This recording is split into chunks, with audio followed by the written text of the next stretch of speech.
जय श्री राम दोस्तों, स्पिरिचुअल ज्ञान हिंदी कहानी में आप सबका दिल से स्वागत है। आज की कहानी है माँ की अंतिम विदाई। अरे देवकी, आखिर तेरा आज सपना पूरा हो ही गया। जो तूने सोचा था वह करके दिखाया। अरे बेटे के संग संग तुम दोनों ने भी कितनी कड़ी मेहनत की है उसे पढ़ाने लिखाने में। वैसे राहुल पढ़ने में शुरू से ही बहुत ही होशियार था, तभी तो पूरे स्कूल में पहले नंबर पर आता था। इसीलिए हर साल उसे स्कूल की तरफ से स्कॉलरशिप मिलती थी। हाँ जीजी, इसीलिए तो हमने उसका एडमिशन इतने बड़े कॉलेज में करवाया था। मालूम था एक दिन बेटा बड़े होकर जरूर कामयाब होगा और हमारा नाम रोशन करेगा। और देखो, आज पूरे कॉलेज में टॉप करके उसने मेरे भरोसे को बाखूबी कायम रखा है। लो आ गए जनाब अपने दोस्तों के संग कामयाबी की पार्टी मनाकर। अच्छा जीजी, मैं फ़ोन रखती हूँ। राहुल को आता देख देवकी जी ने फ़ोन रखकर दौड़कर किचन में गई और अपने बेटे के लिए गर्मा गर्म खीर कटोरी में डालकर लेकर आई और अपने हाथों से खिलाते हुए बोली, बेटा आज तूने मेरा सर गर्व से ऊंचा कर दिया।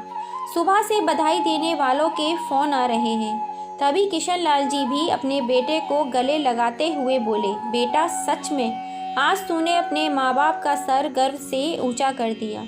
तभी राहुल ने देवकी जी और किशन लाल जी से कहा, माँ बाबूजी, मुझे आप दोनों से एक बात करनी थी। हाँ बेटा बोलो, क्या बात करनी थी?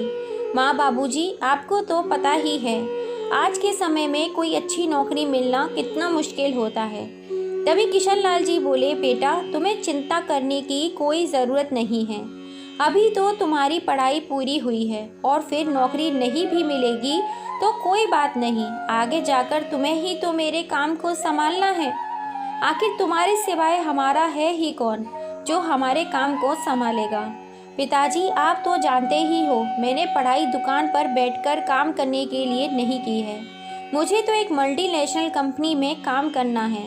तभी किशन लाल जी बोले, हाँ बेटा कोई बात नहीं, जैसे तुम्हारी मर्जी हो वैसे कर लेना। अभी चिंता मत करो, तुम्हें जल्दी ही अच्छी नौकरी मिल जाएगी। राहुल बोला, नहीं पिताजी, मैं वह कहना चाहता था, मुझे एक बहुत बड़ी मल्टीनेशनल कंपनी के द्वारा अमेरिका में नौकरी करने का प्रस्ताव मिला है। अमेरिका यह सुनकर मानो दोनों पति पत्नी कुछ पल के लिए पत्थर के समान हो गए। लेकिन बेटा, अमेरिका में नौकरी करने की क्या ज़रूरत है? तुम्हें तो यहाँ पर बहुत अच्छी नौकरी मिल जाएगी। इसीलिए माँ बाबूजी, मैं आप दोनों को ये बात बताने में डर रहा था। मुझे पता था आप लोग इमोशनल नौटंकी शुरू कर दोगे। आप लोग तो जानते ही हो, मेरा बचपन से ही सपना था विदेश जाकर नौकरी करूं, और आज मुझे अपना सपना पूरा करने का एक मौका मिल रहा है, तो मैं यह मौका गंवाना नहीं चाहता। अपने बेटे के मुंह से ऐसी बातें सुनकर देवकी जी और किशन लाल जी की आंखों से आंसू उभर आए। उन्हें लगा मानो वक्त यहीं थम गया हो। वे दोनों खामोश रहकर एक दूसरे की तरफ देखते ही जा रहे थे और राहुल अपनी बात कहकर अपने कमरे में चला गया। उस रात देवकी जी और किशन जी दोनों की चिंता की वजह से नींद नहीं आ रही थी। वे दोनों राहुल के बचपन को याद करने लगे। राहुल के पैदा होने से लेकर आज तक की सारी यादें उनकी आंखों के सामने किसी चलचित्र की तरह दिखाई दे रही थी। देवकी जी कहने लगी, बचपन में तो राहुल मुझे अपनी आंखों से जरा भी ओझल नहीं होने देता था। यदि मैं 1 मिनट के लिए भी उससे दूर हो जाती थी तो पूरा घर सर पे उठा लेता था, और आप जैसे ही दुकान से आते थे तो दौड़कर आपकी गोदी में बैठ जाया करता था। किशन लाल जी बोले, वह दिन भी क्या दिन थे, और एक आज का दिन है जब हमारा वही बेटा हमें छोड़कर विदेश जाने के बारे में कह रहा है। हमारे इकलौते बेटे ने एक बार भी यह नहीं सोचा कि उसके बूढ़े माँ बाप का क्या होगा, उन्हें कौन संभालेगा। जिस माँ बाप ने अपना पूरा जीवन अपने बच्चों को पाल पोस के पढ़ाने में निकाल दिया हो, तो क्या बच्चों को बुढ़ापे में अपने माँ बाप के बारे में नहीं सोचना चाहिए? बच्चे बड़े होकर इतने स्वार्थी कैसे हो जाते हैं? रात भर दोनों बातें करते करते करवटें बदलते रहे, पर नींद है कि आंखों में आने का नाम ही नहीं ले रही थी। सुबह जब भी वे अपने कमरे से बाहर आए तो देखा राहुल तैयार होकर जूते मोजे पहन रहा था। इससे पहले कि वे उसे कुछ पूछते, वह एक बैग में अपने कपड़े रखने लगा। यह सब देखकर देवकी जी ने रूधे गले स्वर से पूछा, बेटा कहीं जाने की तैयारी कर रहे हो क्या? तो राहुल बोला, हाँ माँ, मुझे पासपोर्ट बनवाने के लिए मुंबई जाना होगा। मेरे कॉलेज के एक प्रोफेसर हैं, उनके भाई पासपोर्ट ऑफिस में काम करते हैं। मेरी उनसे बात हो गई है। जब तक अपॉइंटमेंट लेटर आएगा तब तक ये सारे काम निपटा लेता हूँ। इसी बहाने मैं कुछ दिन मुंबई भी घूम लूँगा। राहुल की बात सुनकर उसकी माँ उसके लिए चाय नाश्ता लेने का रसोई में चली गई तो उसके पिताजी ने बड़े प्यार से पूछा, बेटा एक बात तो बताओ, क्या विदेश जाना इतना ज़रूरी है? तो राहुल बोला, पिताजी इसमें हर्ज ही क्या है? इतना पैसा मुझे विदेश की नौकरी में मिलेगा, उतना तो मैं यहाँ रहकर कभी नहीं कमा सकता। लेकिन बेटा, जिंदगी में पैसा ही तो सब कुछ नहीं होता। किशन लाल जी फिर से बोले तो राहुल ने स्पष्ट शब्दों में कह दिया, पिताजी मैं ज़िंदगी भर इस छोटे से घर में पड़ा नहीं रह सकता। आप क्या चाहते हो कि मैं अपने बचपन से जो सपने देखे हैं उन्हें आग लगा दूं और आपकी तरह दुकान पर बैठकर लोगों के हाथ जोड़ता रहूं? मैं ऐसा हरगिज़ नहीं कर सकता। इतना कहकर बिना नाश्ता किए वह बैग उठाकर चल दिया और किशन लाल जी अपने बेटे की बातें सुनकर अंदर ही अंदर घुट रहे थे। ट्रेन से सफ़र तय करने के बाद राहुल मुंबई पहुंच गया, जहां पर उसके कॉलेज के प्रोफेसर संजय पहले से ही मौजूद थे। वह राहुल को लेकर अपने घर चले गए। उनका घर एक पॉश इलाके में था जो काफ़ी बड़ा था। संजय वहाँ अपने माता पिता और भाई के संग रहता था। उन्होंने राहुल को अपने घर वालों से मिलवाया। उन्होंने अपनी माँ पिताजी को बताया कि राहुल जब विदेश जाना चाहता है, इसीलिए वह पासपोर्ट बनवाने के लिए मुंबई आया है।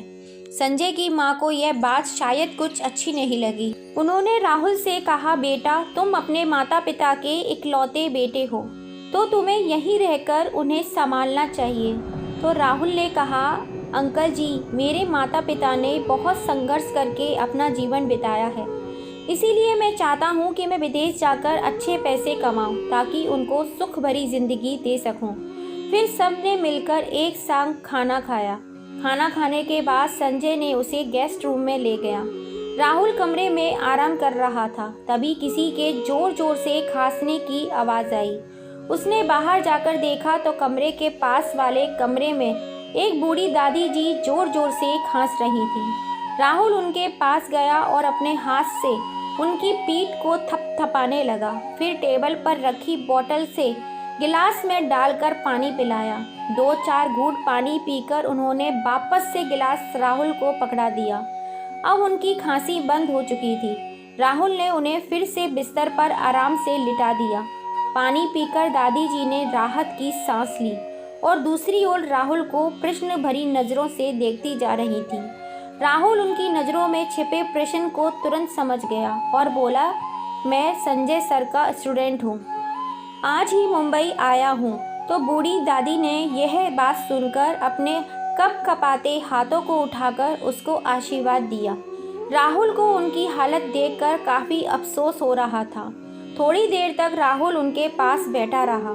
थोड़ी देर बाद संजय के पिताजी वहाँ आ गए राहुल का हालचाल जानने के लिए और अपनी माँ को दवाई देते हुए कहने लगे, आप कैसी हो माँ? आपकी खांसी में कुछ आराम हुआ? तो बूढ़ी माँ ने हाँ में सर हिला दिया। दूसरे दिन राहुल संजय के संग पासपोर्ट बनवाने के लिए निकल गया।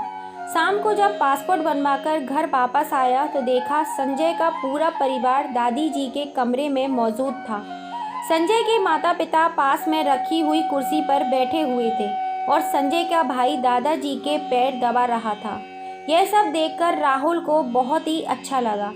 वह गर्व महसूस कर रहा था कि उसे कितने अच्छे लोगों के बीच रहने का मौका मिला और साथ ही साथ यह वह सोच देखकर हैरान था कि आज भी परिवार में इतनी एकता देखने को मिलती है। राहुल को यहाँ पर आए हुए 4 दिन हो चुके थे। आज सुबह जब राहुल सोकर उठा तो देखा सामने बूढ़ी दादी के कमरे में घर के सभी सदस्यों के अलावा डॉक्टर साहब भी मौजूद थे। वे दादी जी की तबीयत की जांच कर रहे थे। दादी जी की तबीयत आज कुछ ज़्यादा ही खराब थी। उन्हें सांस लेने में कठिनाई हो रही थी। वह रह रहकर करहा रही थी। पूछने पर पता चला कि कल शाम से उन्होंने कुछ नहीं खाया है। परिवार के सभी लोग मायूस और शांत खड़े हुए थे। दादी जी कुछ बोलने की हरकत में नहीं थी, लेकिन उनकी आंखों से सबके लिए स्नेह साफ साफ नजर आ रहा था। परंतु ऐसी हालत में भी गहरी लकीरों और झुर्री से भरे हुए उनके चेहरे पर संतुष्टि के भाव थे। इतने में संजय के पिताजी उनके पास आकर बैठ गए और रुंधे गले से कहने लगे, माँ, गौरव को फोन लगाऊं? यह वाक्य सुनते ही दादी जी की आंखें आंसुओं से भर गईं और उनके चेहरे की संतुष्टि के भाव कहीं गायब हो गए। वे लाचार होकर थोड़ी देर तक कमरे की छत को निहारती रहीं, फिर बिना कुछ बोले अपनी गर्दन को नाक में हिला दिया और फिर उन्होंने अपनी आंसुओं से भरी आंखों को बंद किया तो उनके आंसुओं ने उनके तकिए को ही भिगो दिया। दिन भर सभी लोग उनकी सेवा में लगे रहे, लेकिन राहुल को रह रहकर मन में एक ही विचार आ रहा था, आखिर यह गौरव है कौन जिसका जिक्र संजय के पिताजी कर रहे थे। एक बार बार सोच रहा था, अंकल किसके बारे में ये बात कर रहे थे और क्यों उनकी बात सुनकर दादी जी इतनी भावुक हो गई। उनकी आंखों में आंसू रुक ही नहीं रहे थे, परंतु फिर भी वह उससे मिलना नहीं चाहती थी। शाम को जब संजय उससे मिलने आया तो उसने अपने आप को रोक नहीं पाया और वह सवाल जवाब संजय से जानना चाहता था। तो संजय ने उसे बताया कि गौरव इन दादी जी का इकलौता बेटा है। यह सुनकर सौरभ भौचक्का रह गया और उसने बेचैनी और उत्सुकता भरे स्वर में पूछा, तो अंकल जी उनके क्या लगते हैं? फिर संजय ने बताया कि हम लोगों का उनसे सिर्फ इंसानियत का रिश्ता है, लेकिन कुछ ना होते हुए भी यह हमारे लिए बहुत कुछ है। और मेरे पिताजी के टीचर हुआ करती थी, उस समय की सर्वश्रेष्ठ टीचर थी। मेरे पिताजी का मानना है आज वह जो भी कुछ है केवल उन्हीं के कारण है। पढ़ाई की फीस भरने के लिए भी उनके पास पैसे नहीं थे मेरे पिताजी, लेकिन उन्होंने बिना 1 रुपए लिए भी उन्हें पढ़ाया। केवल पढ़ाया नहीं बल्कि उन्हें पढ़ाने में रुचि भी जगाई। तभी संजय के पिताजी भी कमरे में आ गए और राहुल से कहने लगे, राहुल बेटा, ये दुनिया बहुत ही खराब है। यहाँ पर सारे रिश्ते मतलब के ही रह गए हैं। जब तक मतलब रहता है इंसान की अहमियत होती है, जब मतलब खत्म तो रिश्ते खत्म। हैरानी की बात यह थी कि इन्हें इनके बेटे ने ही छोड़ दिया। वह बेटा जो उन्हें भगवान से बहुत मन्नतें मांगने पर और बरसों के इंतजार के बाद मिला था।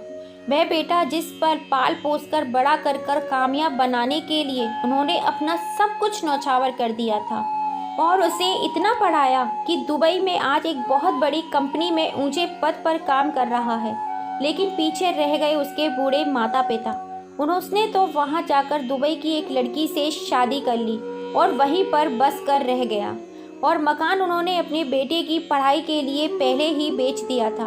अपने माँ बाप को किराए के मकान में छोड़कर चला गया। उसके पिताजी यह सदमा बर्दाश्त नहीं कर पाए और 2 वर्ष पहले ही उनका देहांत हो गया। लेकिन बूढ़ी माँ अपने पति के देहांत के बाद बिल्कुल अकेली रह गई और एक दिन मेरे पास पासपोर्ट ऑफिस में आकर मेरे पैरों में गिर गई और हाथ जोड़कर मुझसे विनती करने लगी, उनका पासपोर्ट बना दूं ताकि वह अपने बेटे के पास विदेश जा सके। अपने टीचर को अपने पैरों में देखकर मेरी जो हालत हुई थी उसे मैं बयान नहीं कर सकता। मैंने उन्हें उठाकर एक चेयर पर बिठाया और उन्हें चाय नाश्ता कराया। फिर उनसे सारी बात तसल्ली से पूछी। उनके बेटे का फ़ोन नंबर लेकर फ़ोन लगाया तो गौरव ने फ़ोन उठाया, लेकिन यह कहकर काट दिया कि कुछ समय बाद मैं आकर माँ को ले जाऊँगा, और वह समय आज तक नहीं आया। उस दिन का दिन है, मैंने उन्हें अकेला नहीं छोड़ा और इस घर में लेकर आ गया। मेरे बच्चों को भी दादी का प्यार मिल गया और मुझे भी माँ का प्यार मिल गया और मेरा परिवार पूरा हो गया। तभी से मैं उन्हें माँ कहकर ही बुलाता हूँ। राहुल उनकी बातें सुनकर भौचक्का रह गया। दुनिया के निर्दयी रूप का परिचय पाकर उसकी भी आंखों में आंसू झलक आए। अभी वे लोग बैठकर बातें कर ही रहे थे कि तभी दादी जी के कमरे से कराहने की आवाज़ जोर जोर से आने लगी। आवाज़ सुनकर किसी अनहोनी की आशंका से संजय और उसके पिताजी कमरे की तरफ दौड़े। राहुल भी उनके पीछे पीछे कमरे में दौड़ा गया।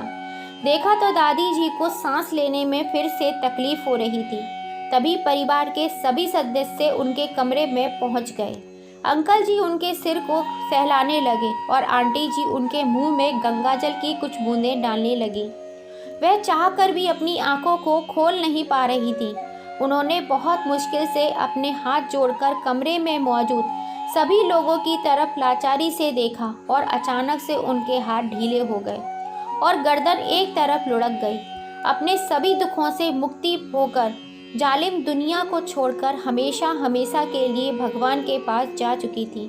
उनके पार्थिव शरीर को अंतिम विदाई देने की तैयारी की जाने लगी। विमान को सजाकर उनके मृत शरीर को शमशान ले जाया गया। पूरा शमशान लोगों की भीड़ से खचाखच भरा हुआ था, लेकिन हैरानी की बात तो यह थी कि इस भीड़ में भी एक भी व्यक्ति ऐसा नहीं था जिससे उनका खून का रिश्ता हो। वे सभी लोग केवल और केवल इंसानियत के खातिर अंतिम विदाई देने के लिए आए थे। और सबसे बड़ी विडंबना यह थी कि जिन लोगों से उनका रिश्ता था उन्हें तो खबर भी नहीं थी कि आज उनका कोई अपना उन्हें उनसे जान से भी ज़्यादा प्यार करता था, उस दुनिया को छोड़कर चला गया है। लेकिन अगर खबर होती भी तो शायद कोई फ़र्क नहीं पड़ता उन्हें, क्योंकि अगर फ़र्क पड़ता भी होता तो क्या वह आज ऐसी स्थिति में संसार से जाती। संजय और उसके पूरे परिवार के साथ आज राहुल भी उस बुजुर्ग महिला के भाग्य के ऊपर आंसू बहा रहा था। उसके दुख की कोई सीमा नहीं थी। दिल के किसी कोने में दबी उसकी कोमल भावनाएं अचानक से उसके पत्थर हो चुके दिल को फिर से पिघलाने लगी थी। शमशान की चिता पर लेटी बूढ़ी दादी के चेहरे में उसे अपने माता पिता का चेहरा नजर आने लगा और वह चेहरा नजर आते ही वह फूट फूट कर रोने लगा। उसे एहसास हो गया था कि क्यों उसके माता पिता उसको विदेश जाने की बात सुनकर पत्थर की तरह जम गए थे, क्यों वे उसके सामने गिड़गिड़ा रहे थे और हाथ जोड़कर विदेश न जाने की फरियाद कर रहे थे। सारी क्रियाएं पूरी हो चुकी थी और चिता को अग्नि दे जा चुकी थी। यह काम संजय के पिताजी द्वारा किया गया। चिता की जलती हुई अग्नि में रह रहकर उसे अपना बचपन किसी चलचित्र की तरह नजर आ रहा था। बूढ़ी दादी जी की अंतिम विदाई के साथ ही शायद राहुल भी अपने माता पिता के प्रति कड़वाहट को अंतिम विदाई दे रहा था। और इस दौरान उसके मोबाइल की घंटी बजी। देखा तो उसके पिताजी का फ़ोन था। अपने आप को संभालते हुए उसने कांपते हाथों से फ़ोन उठाया तो उधर से उसके पिता की करुणा और वेदना भरी आवाज़ आई, बेटा तुम्हारा अपॉइंटमेंट लेटर आ गया है। केवल यह एक वाक्य सुनने की ही देर थी कि राहुल जोर जोर से रोने लगा और कुछ न बोल पाया। उसके ठीक 2 घंटे बाद वह रेलवे स्टेशन पहुंच गया। संजय उसे छोड़ने के लिए स्टेशन गया। राहुल उनके पैर छूकर उन्हें धन्यवाद कहा और कहा, आपने अपने घर में रहने का मौका देकर अपने उस पर बहुत बड़ा एहसान किया है, क्योंकि वहाँ रहकर ही मैं परिवार शब्द का मतलब समझा। थोड़ी ही देर में ट्रेन पहुँच गई और वह राहुल अपने घर के लिए रवाना हो गया। ट्रेन में बैठे बैठे राहुल गुमसुम अपने ख्यालों में ही खोया हुआ था। तभी उसका ध्यान सामने वाली सीट पर बैठे हुए बच्चों पे आकर्षित किया, जो तरह तरह की बदमाशियां कर रहे थे। उसकी माँ उसे देख देखकर मन ही मन खुश हो रही थी। कुछ घंटे के सफ़र में उसने देखा उसकी माँ ने एक पल भी अपना ध्यान अपने बच्चों पर से नहीं हटाया था। यह सब देखकर राहुल को अपनी माँ का निस्वार्थ प्रेम याद आ गया और राहुल अपने भविष्य का फैसला ले चुका था। वह फैसला लेकर अपने हृदय पर रखे हुए भार को कैसे उसने उतार कर फेंक दिया। खिड़की से बाहर जाते हुए उसके चेहरे पर पड़ने वाली तेज हवाएं उसके फैसले को सहारना दे रही थी। इसके साथ ही उसके दिल में अपने माता पिता के प्रति प्रेम और भी ज़्यादा प्रबल हो रहा था। वह इस जीवन का अर्थ तथा मूल्य को और अधिक गहराई से महसूस कर रहा था। कुछ देर बाद राहुल अपने घर के बाहर पहुंच गया तो वहां खड़े होकर कभी अपनी गली को निहारता तो कभी अपने घर को, लेकिन फिर सोचने लगा तो ये वही घर है जहां उसका बचपन बीता है। जैसे ही उसने दरवाजे की घंटी बजाई, अगले ही पल दरवाज़ा खुल गया। दरवाजे पर उसकी माँ और पिताजी खड़े हुए थे, परंतु राहुल ने जैसे ही उनकी तरफ देखा तो उसे एहसास हुआ कि उसकी माँ और पिताजी 5-6 दिन में चिंता के कारण सूखकर लगभग आधे हो गए थे। उनकी बूढ़ी आंखों में उदासी स्पष्ट दिखाई दे रही थी। उनकी ऐसी हालत देखकर राहुल का कलेजा मुंह को आने लगा। उसने बैग को वहीं पर पटक दिया। अपने माँ बाबूजी के पैरों में गिरकर फूट फूट कर रोने लगा। लेकिन उसके माँ बाबूजी को समझ में नहीं आ रहा था कि आखिर राहुल को क्या हो गया है। फिर उसकी माँ ने अपने पल्लू से उसके आंसुओं को पोंछते हुए कहा, बेटा क्या हुआ, ऐसे क्यों रो रहे हो? अपना ममता भरा हाथ उसके सर पर फेरते हुए उसको खूब सारा दुलार किया। तभी किशन लाल जी अपनी जेब से उसका अपॉइंटमेंट लेटर निकाल कर देने लगे। राहुल जब उसे अपॉइंटमेंट लेटर को अपने हाथ में लिया तो वह लेटर गीला था। राहुल को समझते देर नहीं लगी कि यह लेटर किसी और वजह से नहीं बल्कि उसकी माँ और बाबूजी के आंसुओं के कारण भीगा है। उसने लेटर को पढ़े बिना ही तुरंत ही फाड़कर उसके टुकड़े टुकड़े कर कर उसे फेंक दिया। फिर रोते हुए गले से बोला, माँ बाबूजी, मैं आप दोनों को छोड़कर कहीं नहीं जाने वाला हूँ, और कस के अपने माँ बाबूजी को गले से लगा लिया। देवकी जी और किशन लाल जी यह बात सुनकर खुशी के मारे अपने आंसू रोक नहीं पा रहे थे, और आज सही मायने में उनका परिवार पूरा हो गया था।